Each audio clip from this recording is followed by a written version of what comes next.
नमस्कार, मी डॉक्टर दिनेश कांबळे, महाराष्ट्र प्रदेश काँग्रेसचा सरचिटणीस आहे आणि मुंबई विद्यापीठामध्ये मी माजी कुलसचिव.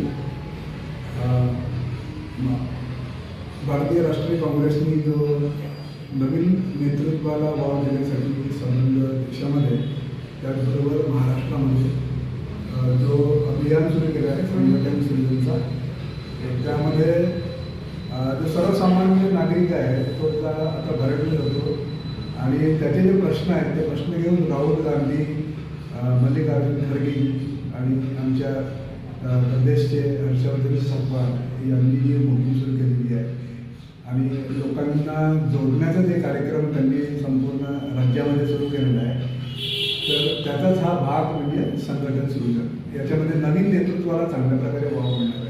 नवीन नेतृत्वामध्ये प्रत्येक प्रभागामध्ये, प्रत्येक ब्लॉकमध्ये काँग्रेसच्या दृष्टिकोनातून ब्लॉक महापालिकेचे प्रभाग आणि काँग्रेसचे ब्लॉक, त्या ब्लॉकमध्ये चांगल्या प्रकारचं नेतृत्व, नवीन नेतृत्वानं वाव मिळणार आहे. मग त्याच्यामध्ये सगळ्या समाजाचे लोक असतात आहे. शेड्यूल कास्टला संधी मिळणार आहे, शेड्यूल ट्राईबला संधी मिळणार आहे, विमुक्त भटक्यांना संधी मिळणार आहे, अल्पसंख्याकांमध्ये मुस्लिम घटक असतील, ख्रिश्चन घटक असतील, अन्य जे धर्मी आहेत त्यांचे घटक असतील, महिला असतील, तरुण असतील, NSY असेल, युथ काँग्रेस असेल, ह्या अशा सगळ्या लोकांना जे इव्हन संघटनेमध्ये नाही आहे, जे सिव्हिल सोसायटीचे लोक आहेत, जे काँग्रेसची विचारधारा म्हणतात, देशाच्याबद्दल जे विचार करतात, सामाजिक संस्था आहेत, तर अशा लोकांना देखील जुळवून घेण्याचं काम या अभियानाच्या माध्यमातून होणार आहे.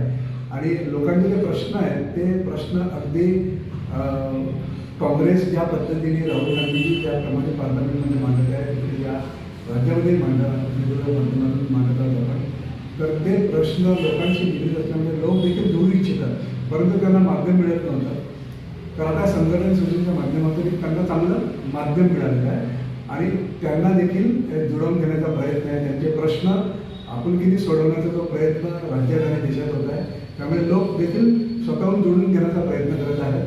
आणि या वसई विरारमध्ये 15, 18, 20 आणि 21 रोजी प्रत्यक्ष लोकांच्या भेटी होणार आहे.